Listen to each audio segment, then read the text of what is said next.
हां, हे पहा, इथं आपल्याला स्थानिक किंमत शिकायची आहे. तर चौकटीमध्ये संख्या दिसते तुम्हाला? किती आहे? 62. किती आहे? 62.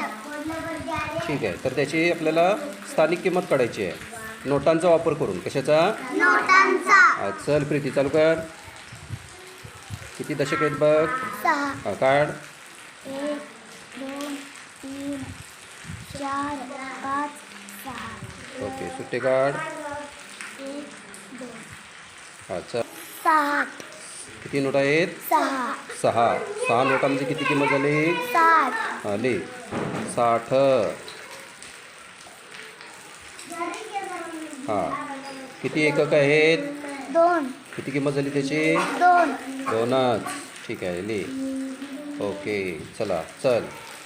चल सरस्वती, तू सरस्वती चल.